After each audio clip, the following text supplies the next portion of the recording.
शान्ताकारं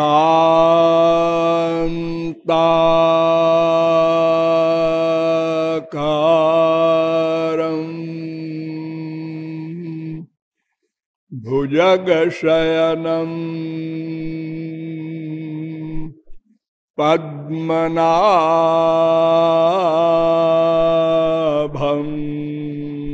सुरेशम्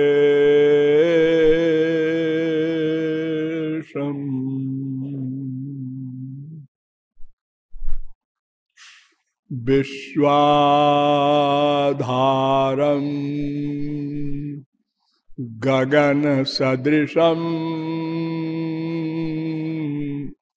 मेघवर्णं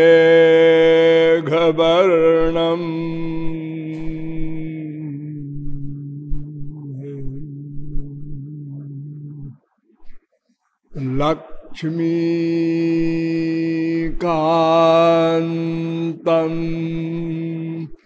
कमलनयनं योगिभिर्ध्यानगम्यं वन्दे विष्णुं भवभयहरं सर्वलोकैकनाथम्।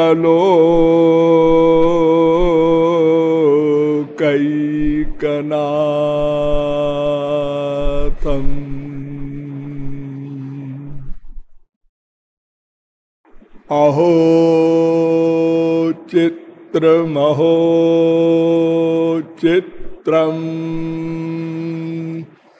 वन्दे तत्प्रेम बन्धनम्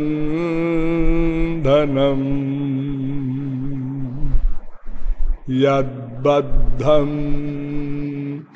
मुक्तिदं मुक्तं ब्रह्मक्रीडा मृगीकृतम्।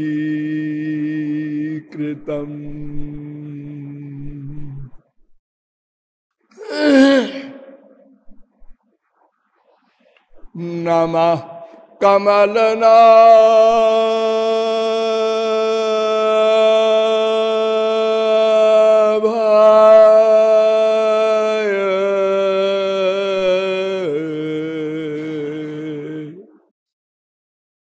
नमः कमलमालिने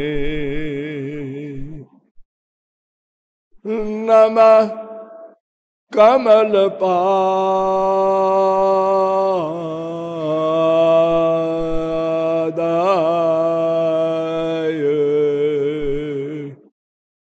नमस्ते कमलेक्षण यो ब्रह्माणं विदधाति पूर्वं यो वै वेदांश्च प्रहिणोति तस्मै तग्वं हा देवमात्मबुद्धिप्रकाशम् मुमुक्षुर्वै शरणमहं प्रपद्ये। सद्घन चिद्घन आनंद घन नंदनांघ्रि जुगल ध्यानावधानार्थियों नियमानुसार थोड़ी देर हरिनाम संकीर्तन कर लीजिए, पश्चात विषय प्रारंभ होगा। भज गिरिधर गोविंद गोपाला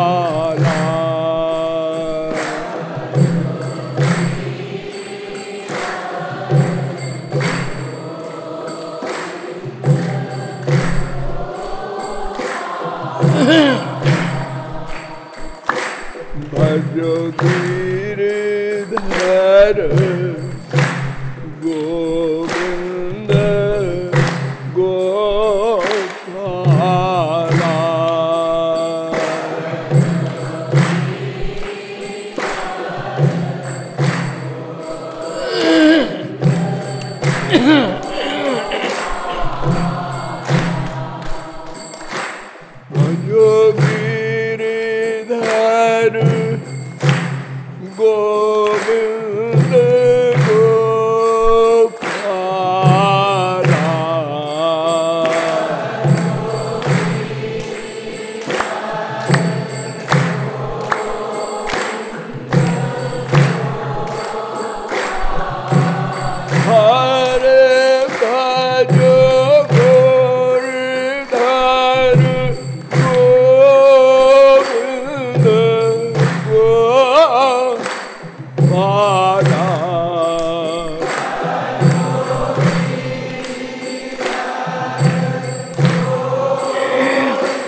बोलिए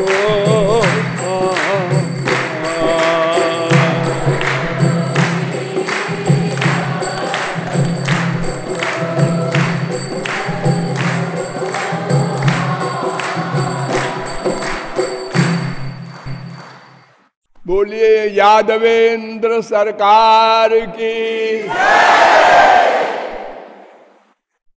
अब आप लोग सावधान हो जाएं।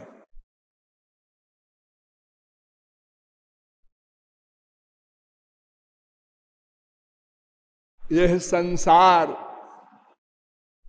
भगवान का कारागार है, जेल है। जैसे हमारी दुनियावी सरकार के अंडर में हर देश में जेल होती है, बंदी गृह होता है, ऐसे ही भगवान का यह कारागार अनंत मात्रा का है। संख्या चेत रजसा मस्ति न विश्वानां कदाचन। पृथ्वी के धूल कणों को भले कोई गिन ले, किंतु ब्रह्मांडों को कोई नहीं गिन सकता। अनंत कोटि ब्रह्मांड है माया संबंधी। यहां अपराधी दंड के लिए भेजे जाते हैं।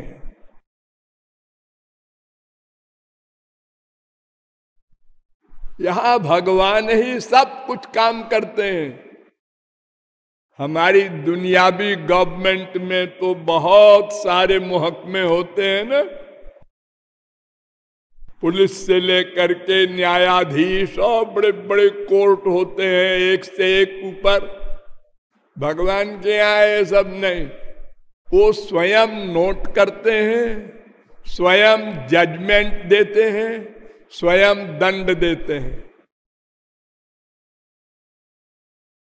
84 लाख प्रकार की जेल,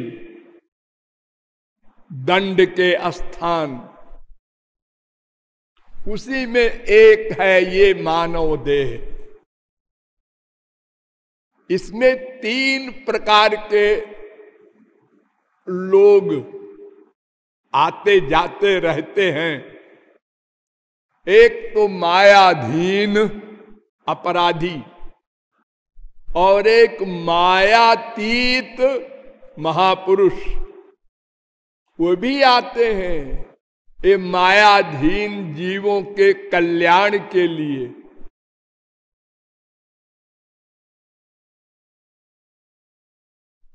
जैसे हमारे संसारी जेल में डॉक्टर लोग जाते हैं, पुलिस जाती है, मिनिस्टर लोग भी जाते हैं, वो कैदी नहीं है। ऐसे ही सिद्ध महापुरुष भी इस संसार में आते हैं और कभी कभी भगवान भी आते हैं, और सर्वव्यापक तो है ही है वो। ये मानव देह है। कैसा है? वैसे तो सबसे निकृष्ट है। इसकी बनावट और इसका हिसाब किताब बहुत ही गंदा है। रोम रोम से पसीना निकलता है, और पेट के अंदर तो अगर खोल के आप देखें तो देख नहीं सकते, भाग पड़ेंगे, इतनी गंदगी भरी है।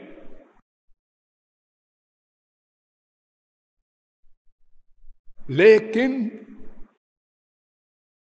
इसकी बड़ी प्रशंसा है। वेदों में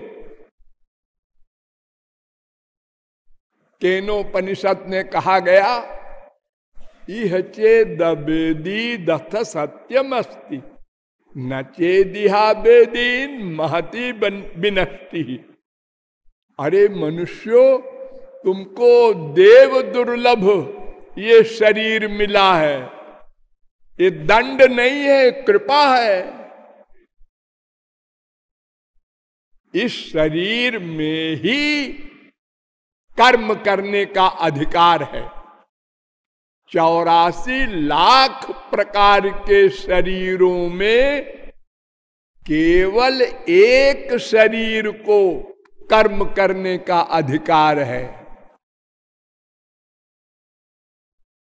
न मानुषम बिनान्यत्र तत्त्वज्ञानंतु लभ्यते। गरुड़ पुराण। मानव देह के अतिरिक्त और किसी देह में कर्म करने का अधिकार नहीं है। अरे जिन देवताओं की हम भक्ति करते हैं, यज्ञ में हव्य देते हैं, उनको भी कर्म करने का अधिकार नहीं। इसलिए मनुष्यों, अपने लक्ष्य को प्राप्त कर लो, नहीं तो बहुत बड़ी हानि हो जाएगी। क्या हानि हो जाएगी? फिर वेद आया, कठोपनिषद। उसने कहा मैं बताऊं क्या हानि हो जाएगी। इह चेदशकद बोधुम प्राक शरीरस्य विश्रसा तथा सर्गेषु लोकेषु शरीरत्वाय कल्पते। अगर तुमने इस मानव देह में अपना लक्ष्य नहीं प्राप्त किया, भगवत प्राप्ति नहीं की, तो सर्गेषु करोड़ों कल्प तक इस कारागार में 84 लाख शरीरों में भेजा जाएगा, दंड भोगना होगा।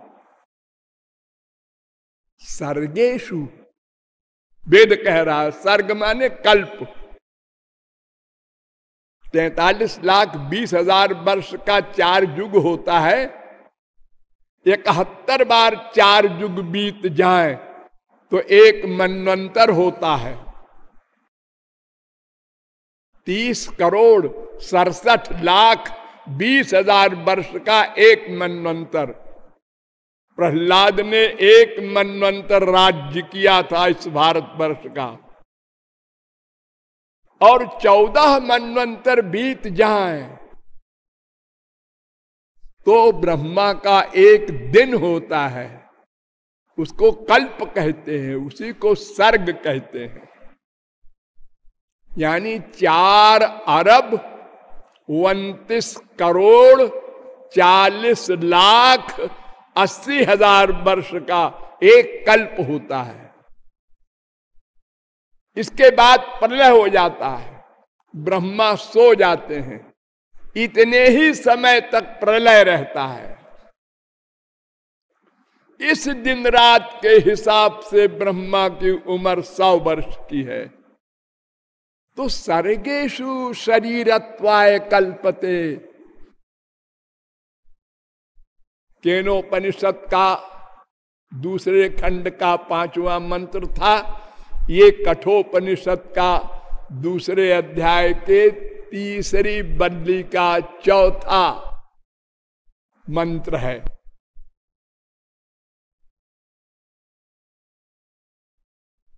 इसलिए मानव देह पाकर हमको अपना लक्ष्य प्राप्त करना है, तत्व ज्ञान प्राप्त करना है। ज्ञान शक्ति हमको भगवान ने विशेष दी है। ज्ञानम हितेशा मधुको विशेषा। पशु पक्षियों को जो कुछ आहार निद्रा भय विषय भोग का सुख मिलता है, वो हमको भी मिलता है। दोनों एक से हैं, बल्कि पशु पक्षी हमसे अच्छे हैं। सिंहो बलि द्विरदशु करमांस भोजी संवत्सरेण कुरुते रतिमेक बारम। इतना बलवान होता है शेर, वो साल भर में एक बार विषय भोग करता है। गाय भैंस भी हम उनसे बदतर हैं। एक एक इंद्रिय के विषय भोग हमको दिन रात चाहिए, पागल है उसी के पीछे। और कहते हैं हम मनुष्य हैं जी, बड़े बुद्धिमान हैं। अरे बुद्धिमान का मतलब अपना उत्थान करे। उद्यानम ते पुरुष नावयानम, वेद कह रहा है। अरे मानो तू तेरा धर्म है उत्थान कर, ऊपर चल, भगवत प्राप्ति कर। पतन के लिए और योनियां हैं, मानव देह नहीं है।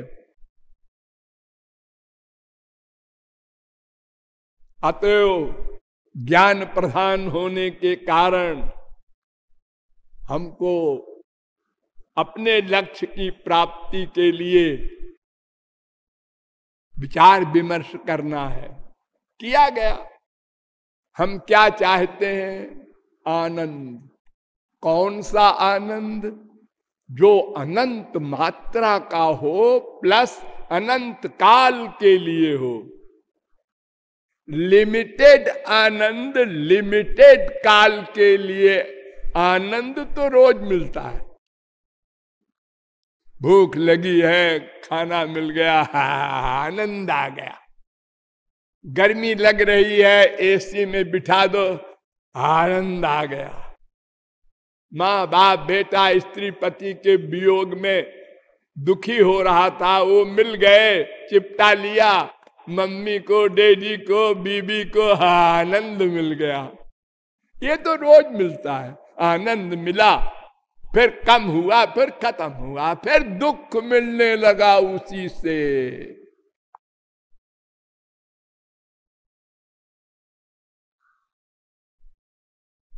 देखो हमारे संसार में लोग कहते हैं कि एक बार अगर बिल्ली गर्म दूध से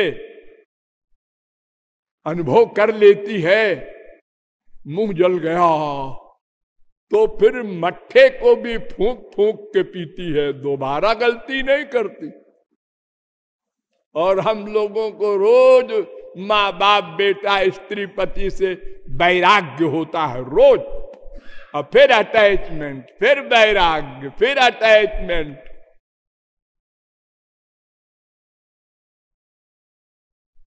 स्वार्थ है उसका बेस, आधार। हमने कहा बेटा पानी पिला दे, वो दौड़ के गया, शाबाश, क्या हमारा बेटा है श्रवण कुमार है। 10 मिनट बाद फिर हमने कहा बेटा जरा चश्मा ला दे, बैठा है। अरे हमने कहा चश्मा ला दे, फिर भी बैठा है। बहरा हो गया है, सुनता नहीं, फिर भी बैठा है। राक्षस पैदा हुआ है। अभी श्रवण कुमार था, अभी राक्षस हो गया। हमारे स्वार्थ को जो पूरा कर दे, वही मम्मी, वही पापा, वही बेटा, वही बेटी साहब। और हमारे स्वार्थ को न पूरा करे, वो हमारा दुश्मन।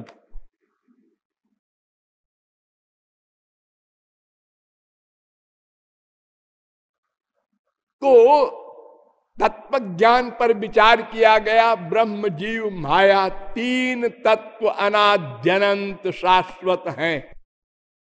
इसमें जीव और माया ये भगवान की दोनों शक्तियां हैं। जीव शक्ति चेतन शक्ति है हम लोग, और माया शक्ति जड़ शक्ति है। इसलिए जीव शक्ति को उत्कृष्ट शक्ति कहते हैं, और भगवान की पराशक्ति और माया शक्ति की मध्यवर्तिनी है जीव शक्ति, इसलिए तटस्थ शक्ति है। भगवान से इस जीव का भेदा भेद संबंध है। कुछ मामलों में अभेद भी है, वो भी अनादि है, हम भी अनादि हैं, वो भी चेतन है, हम भी चेतन हैं, और तमाम मामलों में भेद है। और उसको पाकर ही लगा देना, ही हम ओह अनंत आनंद पा सकते हैं। नान्य पंथा, और कोई मार्ग नहीं। इसलिए उसको जानना है, लेकिन वो दिव्य है, और जानने का मैटर मटेरियल है, प्राकृत है, माइक है। इंद्रियां, मन, बुद्धि, ये सब माया से बने हैं। तो माया के मैटर से दिव्य वस्तु का ग्रहण नहीं हो सकता। हम निराश हुए कि फिर शास्त्रों वेदों ने बताया, वो जिस पर कृपा करके अपनी दिव्य शक्ति दे देता है, वो उस भगवान को जान लेता है, प्राप्त कर लेता है। अनंत जीवों ने प्राप्त किया, कर रहे हैं, करेंगे। उस कृपा का आधार भी बताया गया, कर्म, ज्ञान, भक्ति। लेकिन सारांश ये निकला कि भगवान को छोड़कर किया हुआ कर्म, ज्ञान, भक्ति माइक फल दे सकता है, भगवान वाला नहीं दे सकता। न माया जाएगी, न भगवान का आनंद मिलेगा। ये तीन तो हम रोज करते हैं। कर्म माइक, ज्ञान माइक, प्रेम माइक, रोज कर रहे हैं हम लोग। संसारी माँ बाप बेटा स्त्री पति से प्यार करते हैं, संसारी वस्तुओं से प्यार करते हैं, और संसारी वस्तुओं की नॉलेज इकट्ठा करते हैं। बड़े बड़े वैज्ञानिक लगे हैं, खरबों डॉलर खर्च किया जा रहा है रिसर्च में। क्या रिसर्च कर रहे हो? है, हम मनुष्य हैं, रिसर्च करेंगे। क्या रिसर्च हुई है? सारा संसार एक सेकंड में समाप्त कर सकते हैं हम लोग, ऐसी रिसर्च किए हैं हमने। हजारों बम बना रखे हैं, atom bomb, hydrogen bomb, neutron bomb. क्यों? अरे मनुष्य है कि अपने को मरने का सब इंतजाम कर रखा है हम लोगों ने। पहले के लोग तो बेवकूफ थे, उनको अकल नहीं थी पहले के मनुष्यों को, हमारे बाप के बाप के बाप के बाप के बाप को। और हम लोगों को बड़ी अकल है, बड़ी उन्नति किया हम लोगों ने। इतनी उन्नति किया है, एक तो बीमारियों का अंबार लग गया, नए नए रोग, और इतना अधिक अविश्वास, भ्रष्टाचार, अनाचार, दुराचार बढ़ गया। हर एक व्यक्ति डरा हुआ, अशांत, अतृप्त। ये उन्नति किया है हमने। और बड़े बड़े आविष्कार किए हैं और रोज कर रहे हैं।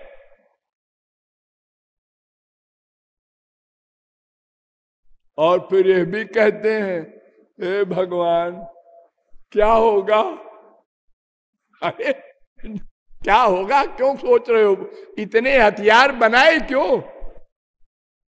अरे आविष्कार दो प्रकार का होता है। एक मनुष्यों के सुख के लिए, उसी को बढ़ाते।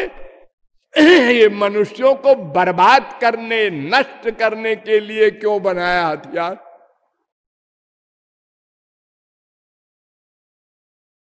और बनाते जा रहे हो।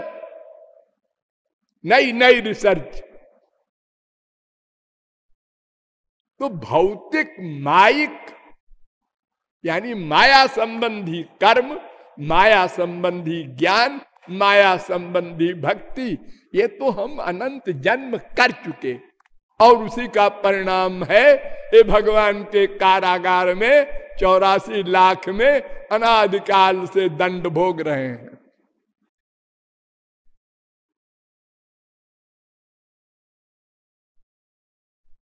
फिर अंत में आपको बताया गया कि भगवान कहते हैं देखो मनुष्यों, जो मेरे निमित्त हो वो असली कर्म है, वो मैंने वेद में बताया है।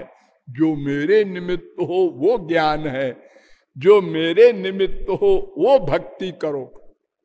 मुझको छोड़कर करोगे तो वो तो माइक होगी। तीसरी कोई चीज नहीं है, एक भगवान है, एक माया है और एक हम लोग हैं, बस।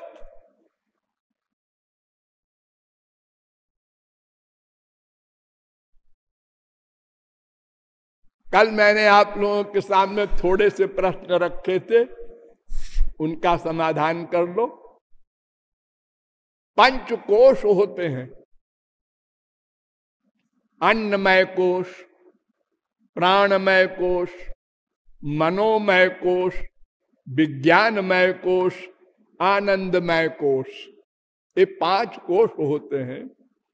इनके जल जाने के बाद अंतःकरण शुद्ध होता है, निर्मल होता है। तो ये भक्ति से कैसे होगा? भक्ति का तो मतलब अटैचमेंट।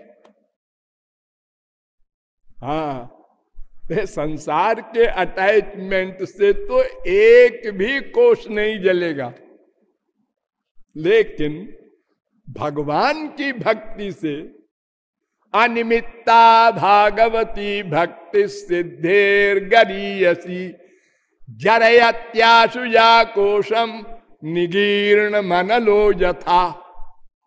भागवत 3 स्कंद के 25वें अध्याय का 33वां श्लोक। जैसे भोजन करने पर जठराग्नि खाने को पचा देती है, ऐसे ही भगवान के वियोग में जो भक्ति करते हैं आप, तद विस्मरणे परम व्याकुलता। नारद भक्ति सूत्र 19वां सूत्र। जुगायितन निमेषेण चक्षुषा पाप्रावृषायितम शून्यायितम जगत सर्वं गोविंद विरहेण में गौरांग महाप्रभु।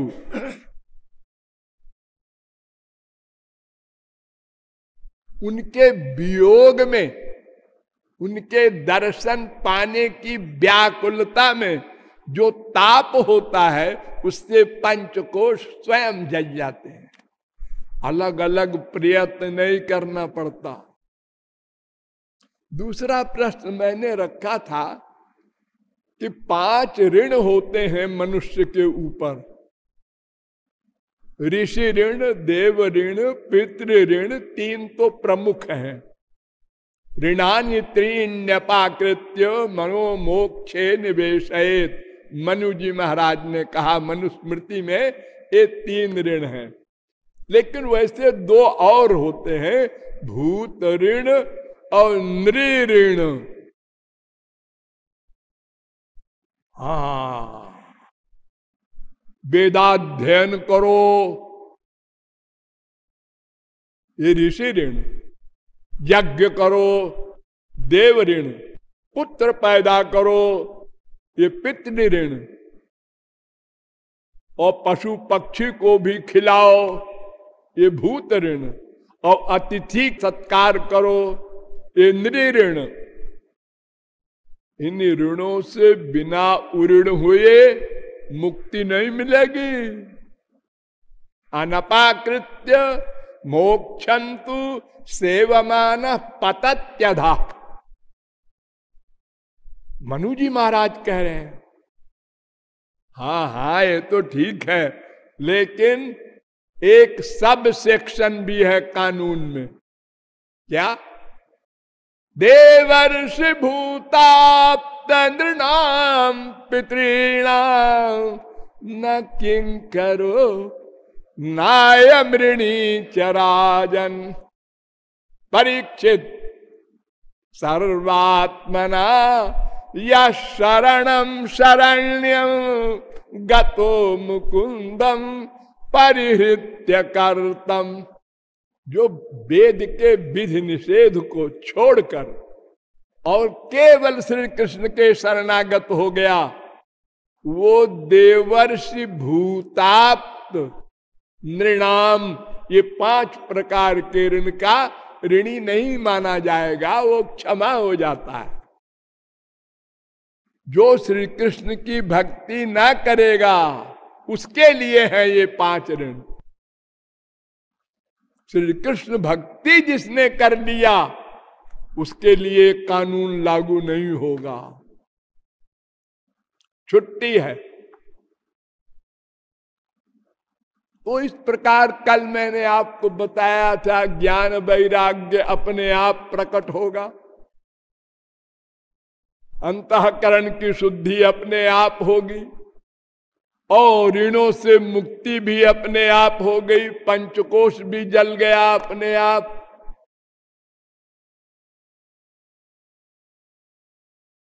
और 3 प्रकार का शरीर होता है, उससे भी मुक्ति मिल गई।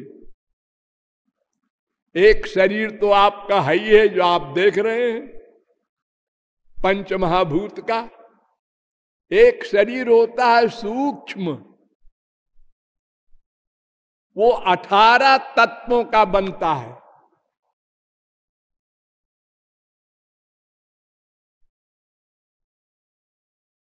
आप लोग सपना देखते हैं, स्वप्न में आप जो कुछ देखते हैं तो क्या ये समझते रहते हैं ये सपना है? नहीं, उस समय यही समझते हैं ये फैक्ट है। और वैसे ही सुख दुख भी होता है। आप सपने में रोने भी लगते हैं और डर के मारे कांपने भी लगते हैं। बगल में कोई सोता हो तो जगा देगा, अरे भाई क्या हो रहा है आपको?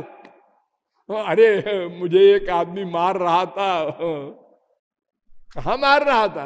अरे सपने में। तो 5 ज्ञानेन्द्रिय, 5 कर्मेंद्रिय, 5 प्राण,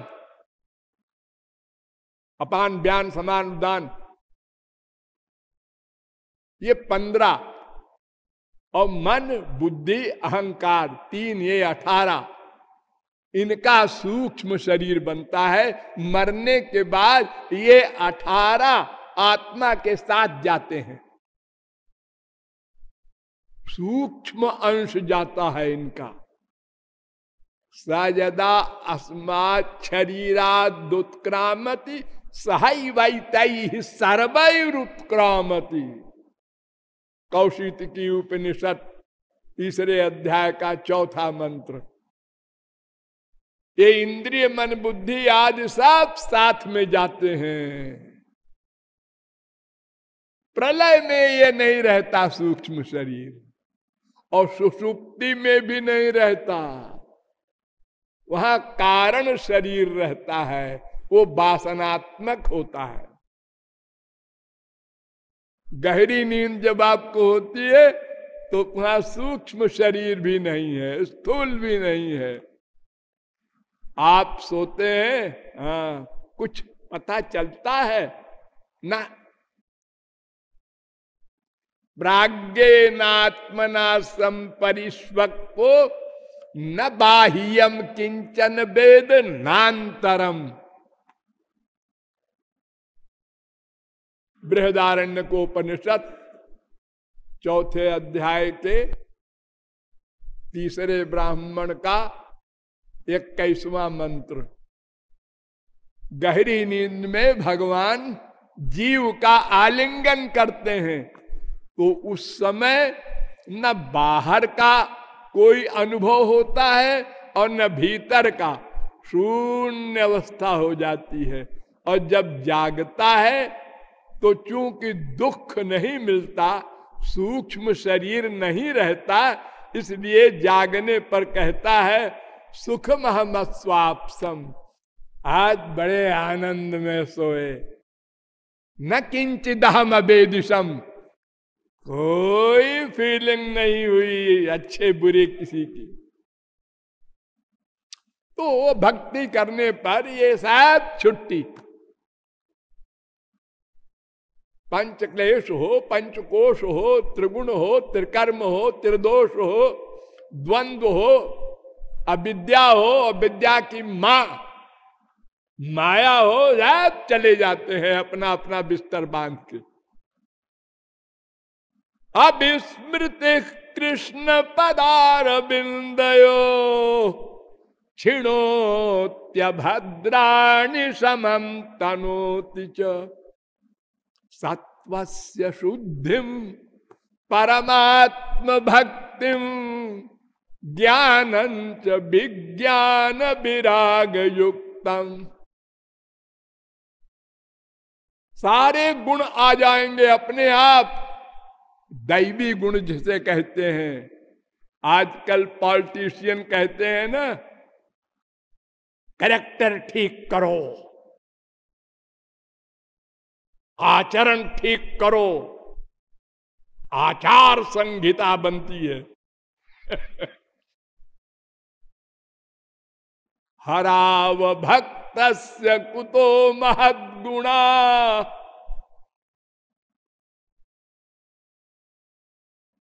11वें स्कंद के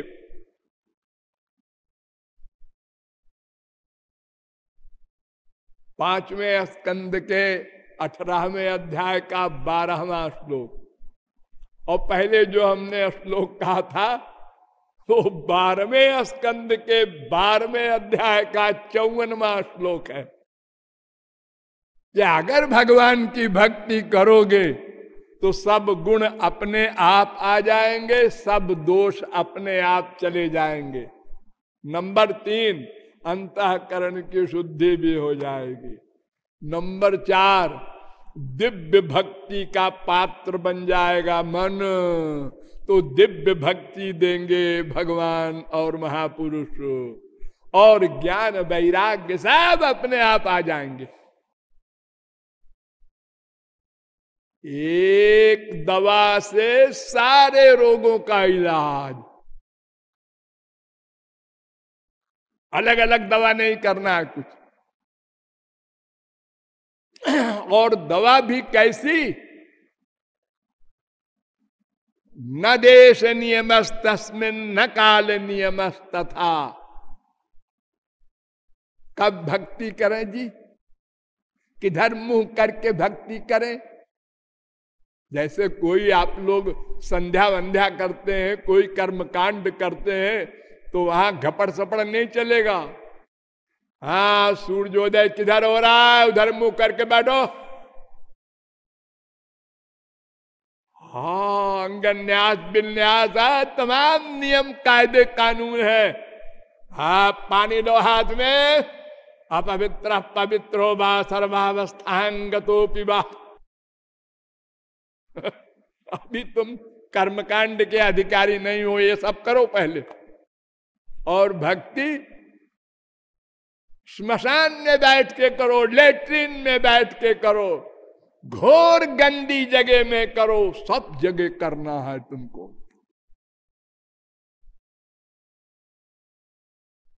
भगवान अशुद्ध को शुद्ध करते हैं, अशुद्ध भगवान को अशुद्ध नहीं कर सकता।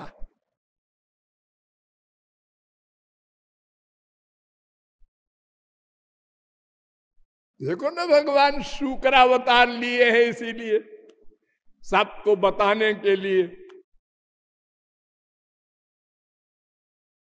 अरे वो सर्वव्यापक है। क्या कहा था हिरण्यकशिपु ने कि मैं राक्षस हूं, तेरा राम यहां है?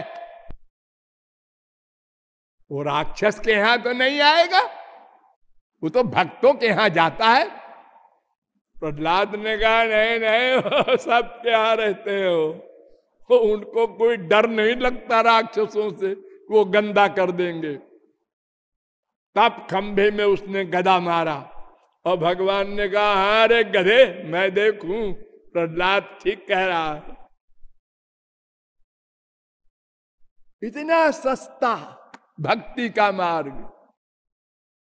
प्रहलाद ने कहा था कोटि प्रयासो सुरबाल का हरे रूपासने स्वे हृदय छिद्रवत सता।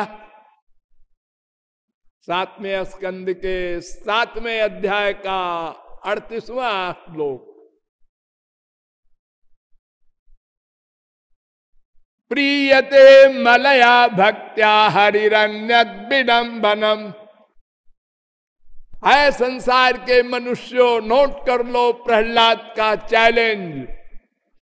भगवान की भक्ति से ही भगवान मिलेंगे, और कोई तरकीब, कोई बल, तपस्या का, साधना का काम नहीं देगा। उससे भगवान नहीं मिलेंगे, संसार मिलेगा। स्वर्गलोक मिल जाएगा, ब्रह्मलोक मिल जाएगा, 10 सात्विक सिद्धि, 8 निर्गुणा सिद्धि, 5 योगियों की सिद्धि, 23 सिद्धियां मिल जाएंगी। भगवान नहीं मिलेंगे, माया निवृत्ति भी नहीं होगी। 7वें स्कंद के 7वें अध्याय का 52वां श्लोक।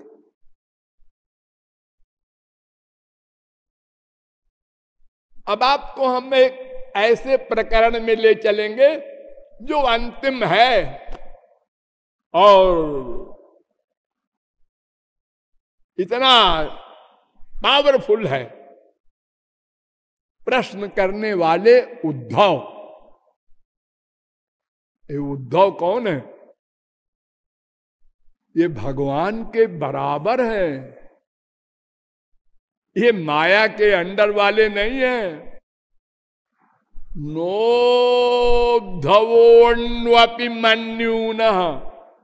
उद्धव मुझसे थोड़े भी न्यून नहीं है, कम नहीं है, ब्रह्मज्ञानी है।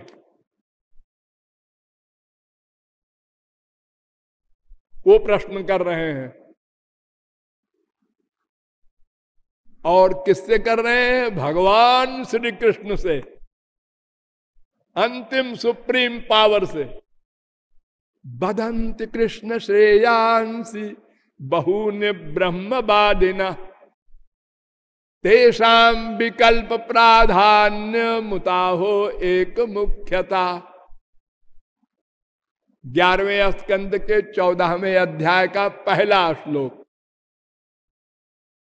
श्री कृष्ण आप ब्रह्म हैं, त्वं ब्रह्म परमं व्योम पुरुष प्रकृते पर अवतीर्णोसि भगवन् स्वेच्छोपात पृथक बपु।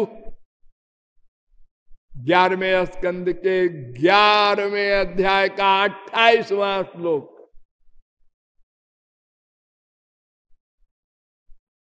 तुम ब्रह्म हो, अपनी इच्छा से दिव्य शरीर धारण करके आए हो। अरे अंतिम अथॉरिटी हो, अब और इससे अधिक किससे हम प्रश्न करेंगे? हमारा प्रश्न है कि कल्याण के अनेक मार्ग चल रहे हैं संसार में। श्रेय, अलग अलग महात्मा हुए, अलग अलग दर्शन शास्त्र बने, और वेद में भी अनेक प्रकार के मार्ग लिखे हैं। तो कोई व्यक्ति पढ़ करके तो पागल हो सकता है, लेकिन कोई डिसीजन नहीं ले सकता। इसलिए आपसे प्रश्न कर रहे हैं कि इतने सारे मार्ग क्यों बन गए, और इसमें कौन मार्ग सही है, कौन गलत, और क्यों? कितना बढ़िया प्रश्न है। भगवान ने उत्तर दिया, काले न नष्टा प्रलये वाणीयम वेद संगीता मयादौ ब्रह्मणे प्रोक्ता धर्मो यस्याम मदात्मकः। जब सृष्टि हुई तो सबसे पहले मैंने वेद प्रकट किया। वेद और फिर उस वेद का ज्ञान कराया ब्रह्मा को। फिर ब्रह्मा ने अपने मनु वगैरह को ज्ञान दिया वेद का। फिर मनु ने अपने बच्चों को, फिर देवताओं को, मनुष्यों को, सबको, अपने अपनी संतान को। वो परंपरा से आया, पुस्तक नहीं लिखी गई। इसको श्रुति कहते हैं। श्रुति माने सुन सुन करके आया, सुना और याद हो गया। वो प्राचीन काल के सतयुग के जो श्रोत्रिय ब्रह्मनिष्ठ महापुरुष थे, उनमें इनकी इतनी मेमोरी थी, सुना और याद हो गया। आजकल के बच्चों की तरह उसको पढ़ रटना नहीं पड़ता। राम राम राम राम राम राम राम राम राम, ऐसे नहीं करना पड़ता। अरे सुश्रुत आयुर्वेद के एक हुए हैं, उनका नाम पड़ गया सुश्रुत। सुना एक बार, याद हो गया। ऐसे ही जगत गुरु शंकराचार्य वगैरह थे, एक बार सुना और याद हो गया। तो इस प्रकार भगवान कहते हैं उद्धव से कि मैंने जो वेद वाणी प्रकट किया था वो पहले भी थी, लेकिन महाप्रलय में वो सब मुझ में लीन हो गए तो वेद भी लीन हो गए। पृथ्वी जल में जल, तेज में तेज, वायु में वायु, आकाश में आकाश, अहंकार में अहंकार, महान में महान, प्रकृति में प्रकृति, भगवान में। तो जब कुछ बचे ही नहीं तो वेद भी लीन हो गए। तो मैंने जब वेद प्रकट किया तो उसमें एक धर्म बताया था, अपना धर्म, मदात्मका, मेरा एक धर्म मुझको प्राप्त करने का।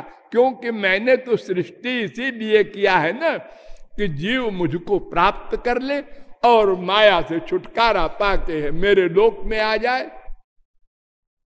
वो मेरा बेटा है, मेरे पास आ जाए। इस दया के कारण मैंने जीवों को प्रकट किया है। तो मैंने तो एक ही मार्ग केवल वेद में बताया था, धर्मो यस्याम मदात्मका। लेकिन ये 11वें स्कंद के 14वें अध्याय का 3रा श्लोक है। बह्व्यस्तेषां प्रकृतयो रजसत्व तमो भुवा। 11, 14, 6। पढ़ने वाले जो थे मेरे वेद के, वो 3 प्रकृति के थे। कोई सत्व गुणी प्रधान, कोई रजोगुणी प्रधान, कोई तमोगुणी प्रधान। ये मनुष्य हुए।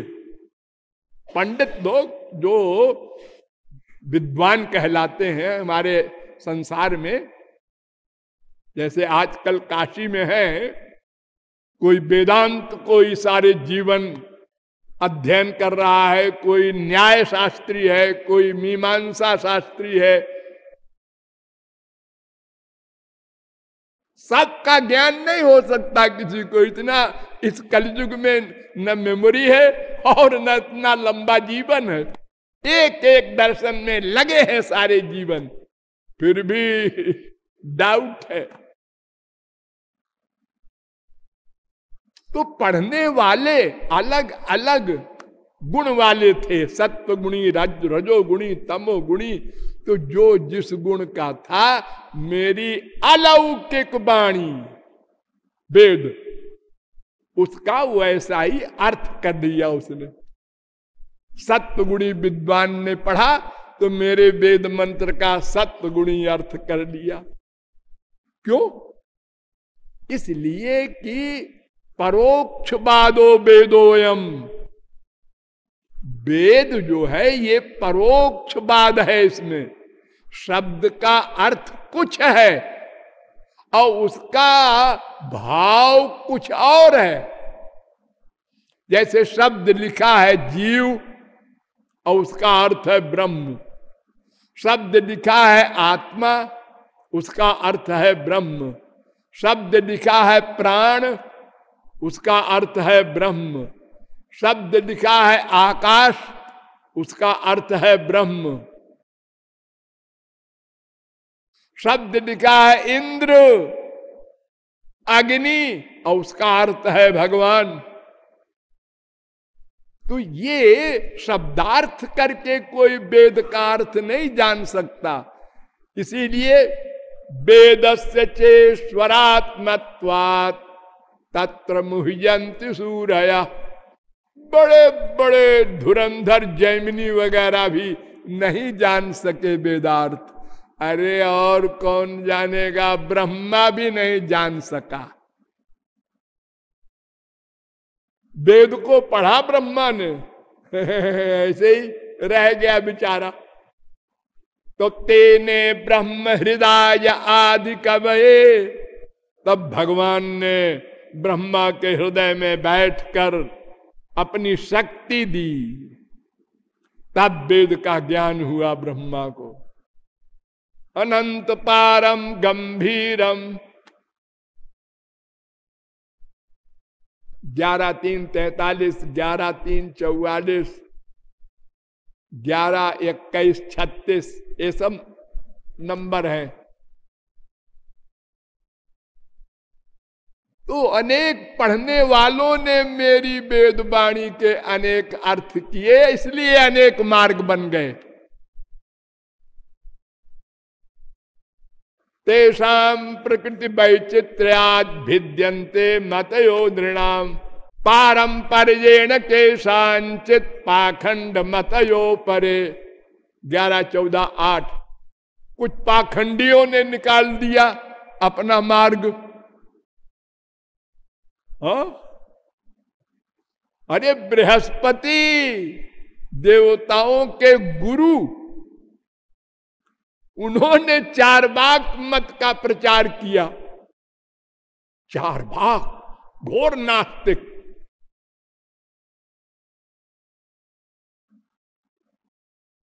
जब असुरों को देवताओं ने मारा, बहुत मारा, तो शुक्राचार्य को बड़ा गुस्सा आया। असुरों के गुरु, उन्होंने जाके तपश्चर्या किया कि हम सबको जिंदा कर देंगे। तो देवताओं ने कहा, अरे गए बृहस्पति के पास, अरे वो तो राक्षसों को जिंदा करने गए हैं, फिर हमको मार डालेंगे वो राक्षस लोग, कुछ तो करो गुरुजी। बृहस्पति भगवान के पास गए, ने कहा महाराज बड़ी मुसीबत में फंस गए हैं। अब सब ने मीटिंग किया, क्या किया जाए?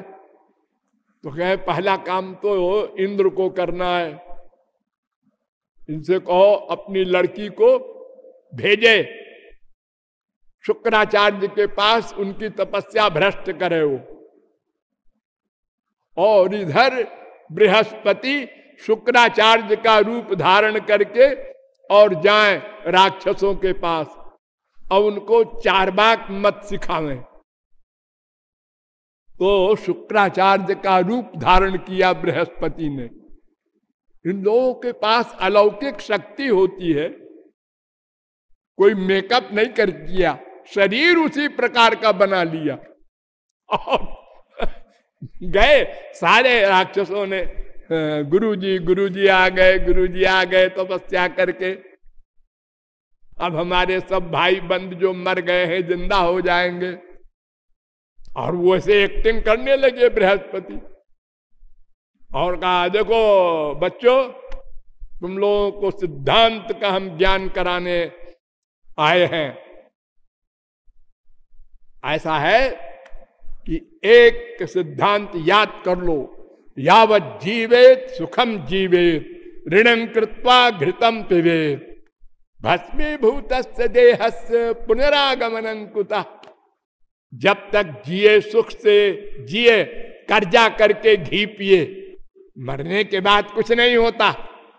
कोई न भगवान है, न परलोक है, न कुछ है।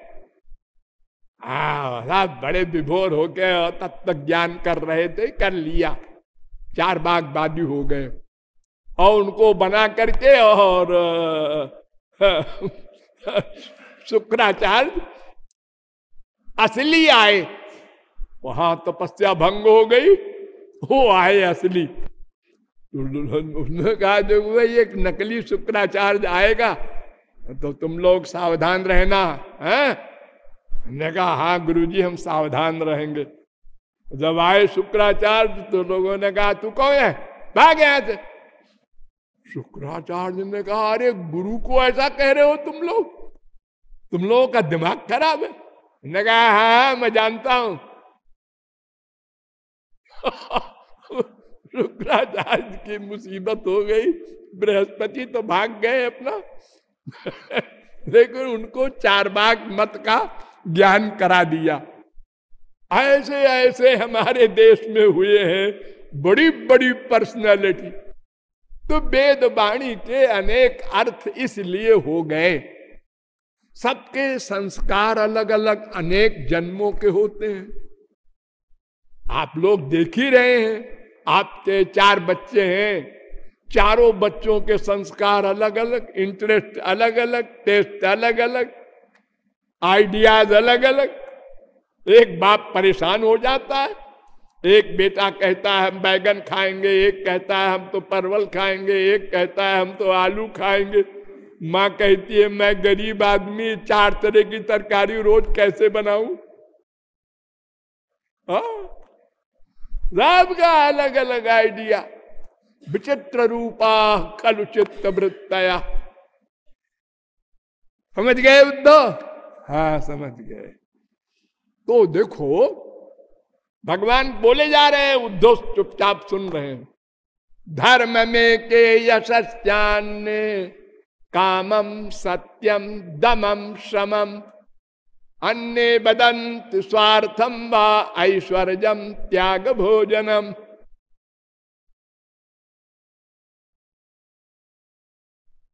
ग्यारह 14 10। मेरी माया से मोहित हुए लोगों ने जो अनेक मार्ग बनाए हैं, मैं कुछ गिना रहा हूं उद्धव। मीमांसा दर्शन वाले कहते हैं वर्णाश्रम धर्म का पालन करो बस। अरे स्वर्ग में बड़ा सुख है। नचिकेता ने कहा स्वर्गे न भयम किंचनास्ति न तत्र त्वम न जरया बिभेति। कठोपनिषद 1:12। स्वर्ग में बड़ा सुख है, वहां बुढ़ापा उढ़ापा नहीं होता।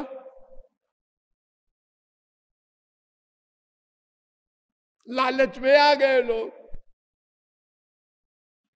साहित्याचार्य लोग आए, उन्होंने कहा अरे नहीं क्या स्वर्ग वर्ग के चक्कर में पड़े हो, नाम कमाओ,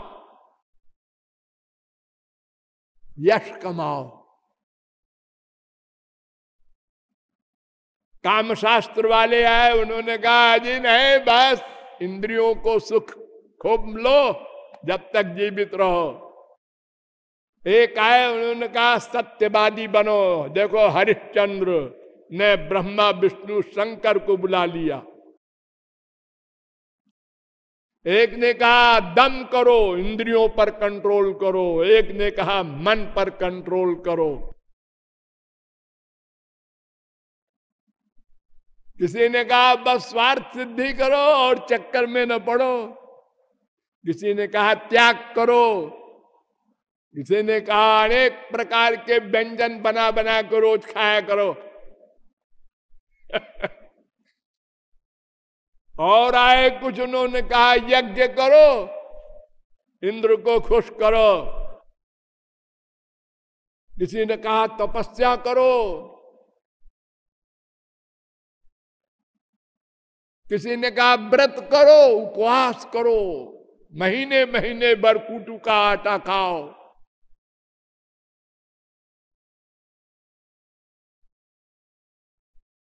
किसी ने कहा नियम का पालन करो,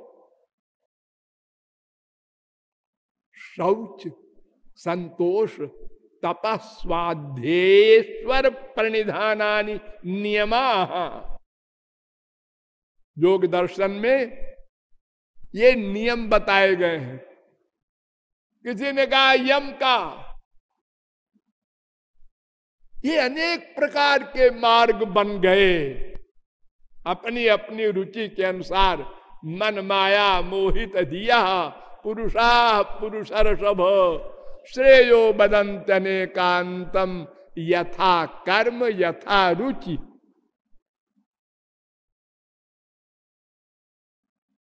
ग्यारह 14 10, 11 14 11। लेकिन सुनो कंक्लूजन, आद्यंतवंत एवैषाम लोका कर्म विनिर्मिता। इन सब कर्मों धर्मों तपस्या आदि का जो अंतिम फल है, उसका आदि भी है अंत भी है।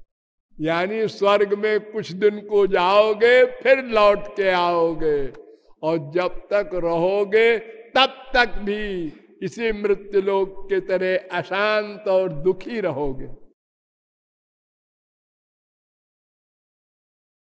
दुखोदर का तमोनिष्ठा वादी तमोगुण क्षुद्रानंदा। वही लिमिटेड सुख जो यहां है वही वहां है। और सुचार पिता, वहां भी काम क्रोध लोभ मोह सब बीमारियां। तो ये अनेक मार्ग क्यों बने और उन मार्गों से क्या मिला, ये मैंने बताया। और क्या करना चाहिए ये कल बताऊंगा। बोलिए लाडली लाल की।